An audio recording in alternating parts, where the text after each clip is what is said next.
আল্লাহ পাক তার প্রতি রহম করুন যে আমার এই কথাগুলোকে অন্যের কাছে পৌঁছে দেয়।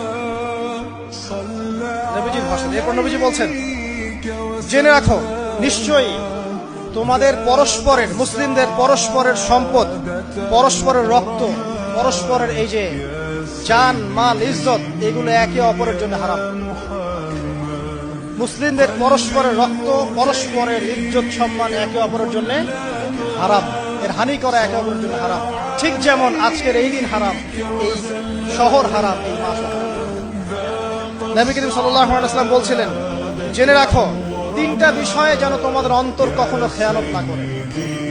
তিনটা বিষয়ে তোমাদের অন্তর যেন কখনো খেয়ানত না করে। এক, তোমরা যে কাজটাই করবা শুধু আল্লাহ পাকের সন্তুষ্টির জন্য করবে। তোমরা যে কাজই করবে শুধু আল্লাহর সন্তুষ্টির জন্য করবে। তোমাদের শাসক বর্গের কল্যাণ কামনা করবে। তোমাদের শাসক বর্গের কল্যাণ কামনা করবে। 3 নাম্বার, মুসলিমদের জামাতকে আঁকড়ে ধরে রাখবে। মুসলিমদের ইউনাইটেড কমিউনিটিকে আঁকড়ে ধরে থাকবে। এই তিনটা বিষয় পালনের ক্ষেত্রে তোমাদের অন্তর যেন খেয়ালত না করে। এদিন সূর্য ঢলে যাওয়ার পরে নবী সাল্লাল্লাহু আলাইহি ওয়াসাল্লাম আরো বললেন, শুনে রাখো হে মানব জাতি, এটা ভালো করে শোনেন, শুনে রাখো হে মানব জাতি, নিশ্চয়ই আমি মুহাম্মদ সাল্লাল্লাহু আলাইহি ওয়াসাল্লাম